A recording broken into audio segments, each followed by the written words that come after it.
Hello, it's Rock here from the Whisky Library. I'm doing a review today for MyBottleShop.com, whisky review.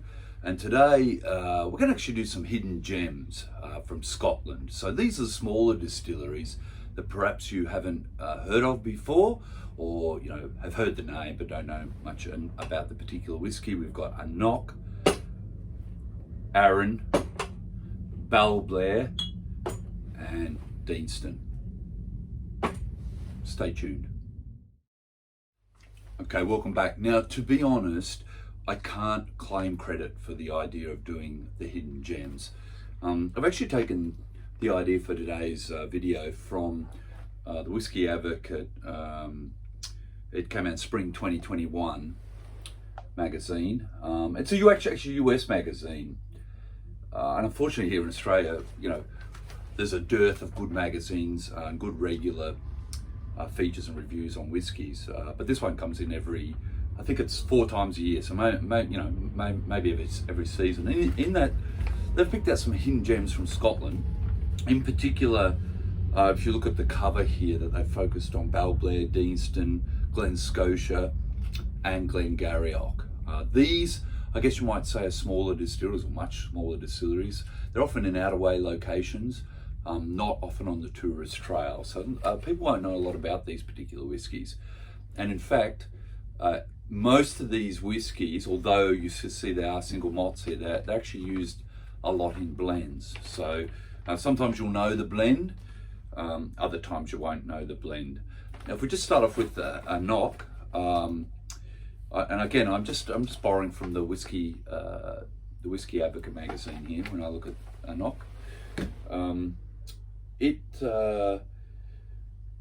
It's actually from the Knockdhu distillery, which opened in 1894. So although some of these whiskies here are newer, some of them are also older. I suppose a difference about Knockdhu, the wort ferments in 6 regular washbacks after 45 hours. So after it goes into the washback, and that's quite a lot of washbacks to have for I guess a single fermentation run. This allows for a longer fermentation time to create this super estery wash that's distilled into this bright fruity spirit. So I suppose if you've got a lot of yeast in there and a lot of product fermenting in the washbacks, it will tend to be a little bit fruity. So what we're going to do now is just open up the AnCnoc, and I'm conscious of the time we have. I don't want to make the videos too long, but we do have 4 whiskies to get through here. I have a bit of a pour of that quickly. You can see the color is I would say very much a honey colored, sort of a dark straw type color. And again, here's the bottle. This is actually the 12-year-old. In the Whisky Advocate magazine, they feature the 18-year-old. But some of these whiskies that they featured there in that American magazine are quite hard to get here in Australia. Like the Balblair 15 is quite hard to get, although it occasionally is available, but the 12 is more readily available. In the case of the AnCnoc, again, very hard to get the 18-year-old, but the 12 is more readily available here in Australia. So very light on the nose. I'm getting a little bit of fruit, like pear, sort of on the nose. Very, I would say, very light on the palate. Super fruity. You can really taste that zing that's coming out of the estery wash that these guys do before they distill. I'm getting peach, pear, that sort of fruit salad type flavor in the whiskey. It's a short little zingy finish, so it's got that zingy fruit salad note with a bit of zing on there. And just so for your information, this one is 40% out of the bottle. Just tip that back in there. Now we'll move on to probably what I would say would be my favourite, to be honest, out of these four is the Arran single malt This is a 10-year-old, which actually, again, if we look back on the magazine here, the whiskey magazine, they actually do feature the 10-year-old there. So this is the whiskey that they're featuring in there. They start off by saying that Arran is often described as Scotland in miniature.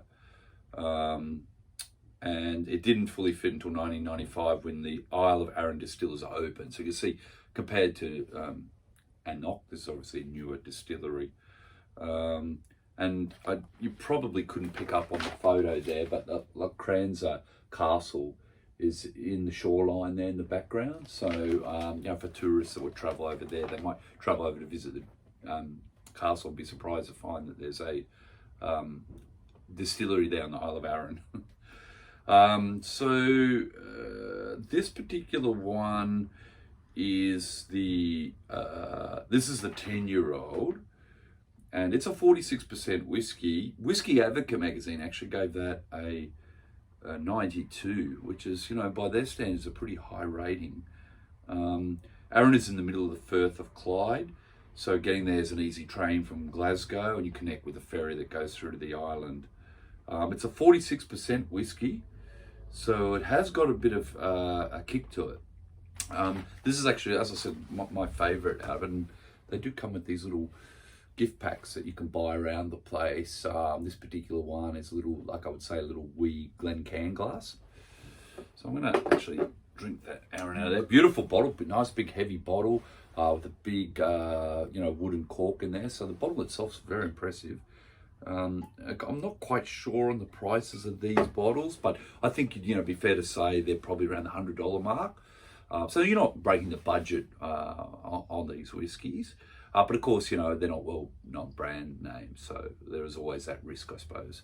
Now, let's have a nose on the Arran. The Arran, I would say, is certainly not as fruity. I get more, I suppose, a sherry note on that. And I don't know if these are sherry. This particular one, it's non-chill filtered, natural colour.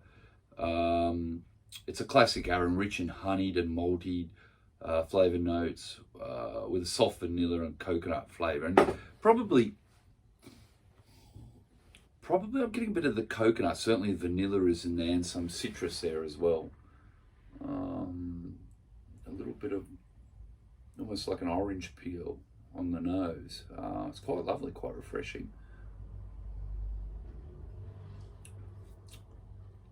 Now, the mouthfeel of the palate on this Arran it's something special, actually, to be honest. You know, here in the Whisky Library, we get to taste a lot of different whiskies. And I would say this one's an unusual, has an unusual palate about it.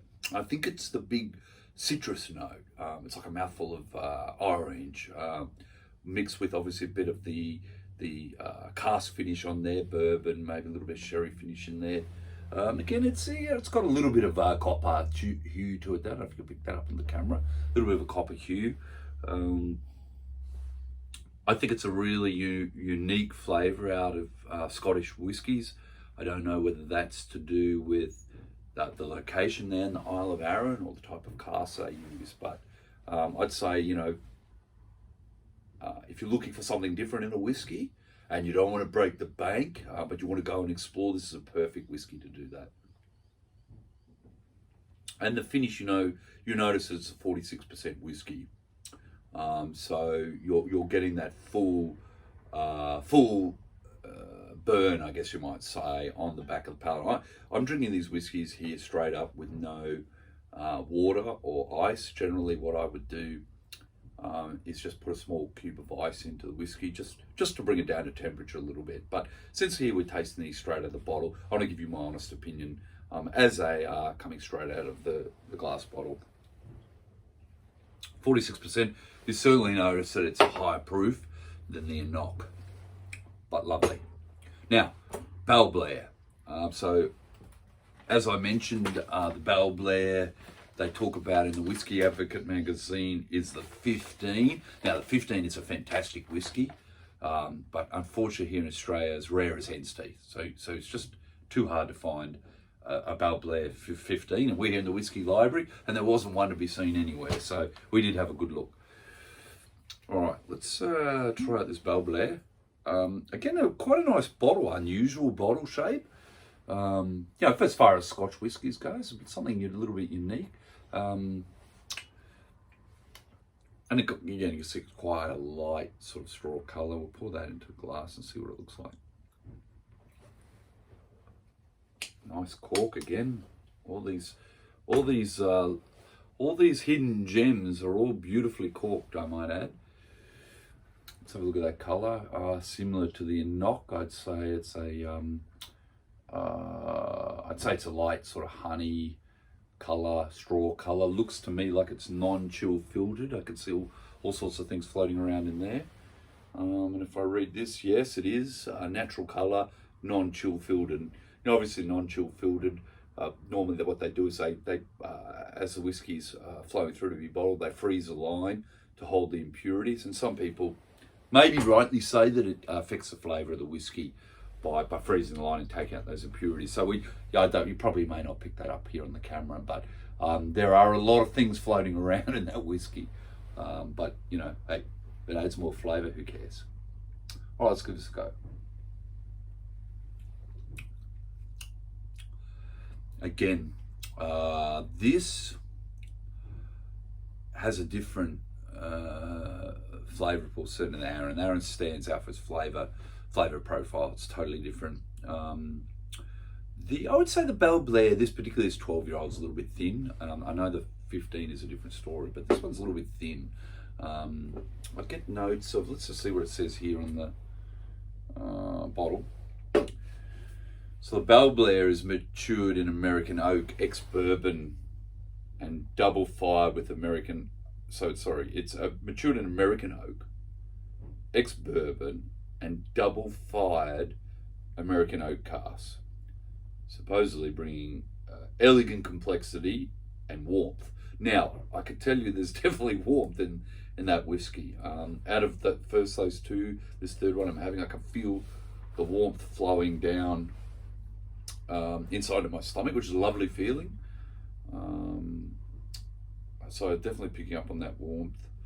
It is bottled at 46%, so I'd say that's where the warmth is coming from. Although, you know, on this Balblair you can feel it a lot more than you can on the Arran. Now, in the case of, let's have a look where it's located in the Northern Highlands. So it's only a stone's throw from Glenmorangie. It was founded in 1790. So again, one of these older distilleries. So you got AnCnoc, late 1800s, Balblair, late 1700s, believe it or not. And obviously this one's a more recent distillery.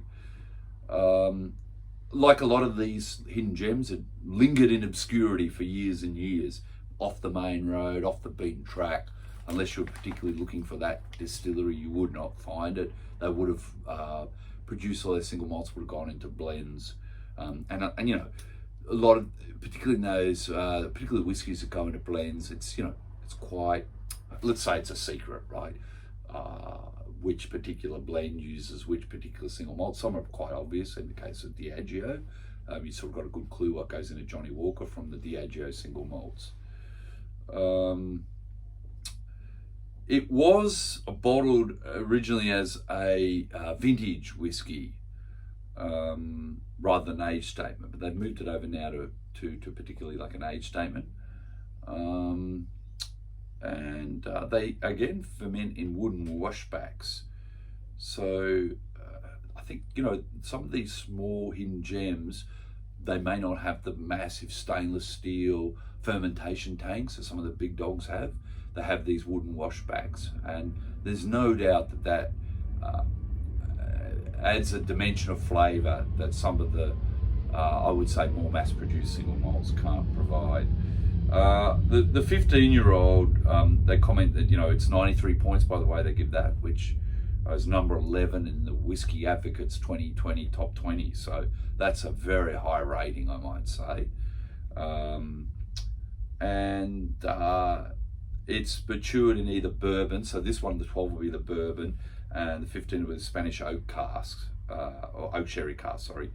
And you can see that from the colour. I don't know if you pick up on that, but you see the 15 in the magazine here has that clear sherry cask colour to it, whereas you can see the 12 looks to me like a bourbon cask. All right, and the last one out of our 4 that we're going to do is a Deanston, which not a lot of people would have heard about the Deanston. Again, it can be a little bit tricky to get. In the Whisky Advocate magazine, they have profiled the Deanston 12-year-old.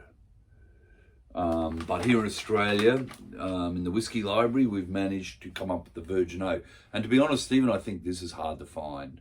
So we've done well actually to score that one. Deanston is it's located in the village of Doon, which is about an hour's drive from Edinburgh. It's famous, or the village of Doon is famous for being featured on Game of Thrones, as well as Monty Python and the Holy Grail, believe it or not. It was opened in 1966, so you've got the sort of newest, the oldest, the second oldest, and the more recent addition, which being Deanston. They use hydroelectric power there, which they're pointing out, and they're saying that it's got a creamy, rounded character due to the natural environment. So, it's 46.3%, which is an unusual ABV, and so is this one, the Virgin Oak, as well as a 12-year-old. So, I'll just tip out the Balblair into the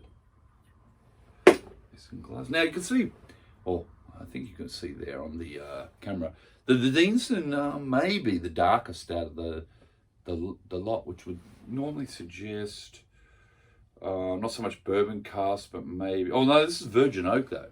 So that means that's a new oak cask. So I'm surprised about the colour, to be honest. Unless it's coloured, which I doubt it is.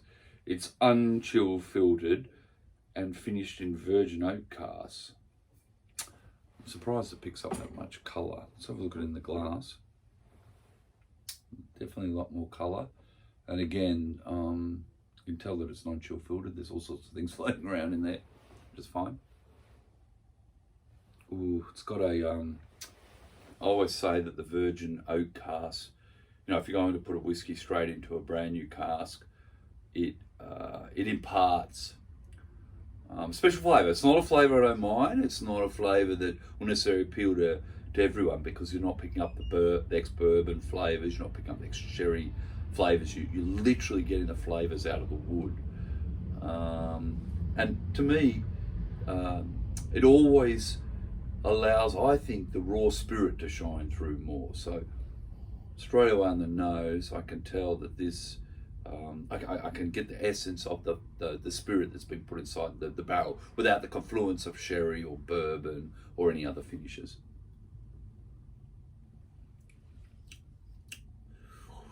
Ooh, that's got a kick to it, and you may see there on this glass, which actually I've used a few times, it's got long legs running down the outside or the inside of that glass, which tells me it has those oily sort of esters in there, which makes it a complex whiskey, not overly subdued by the finish in the cask, inside the cask. So it's probably got the biggest kick out of the lot. Of course, you could argue that it's slightly the highest, 46.3, 46, 40, so just by 0.3.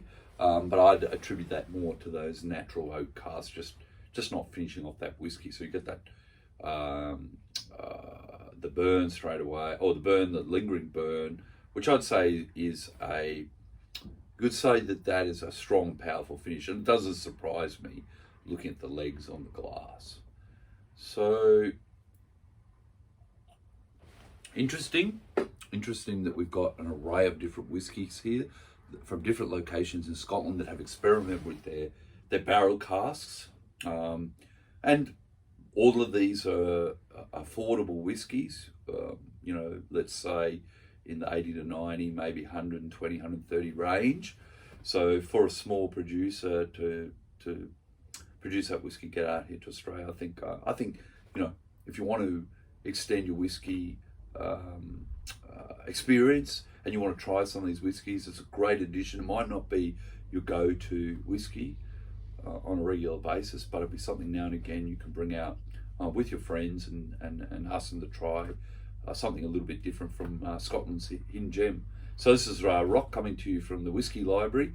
I'm doing this review on behalf of MyBottleShop.com.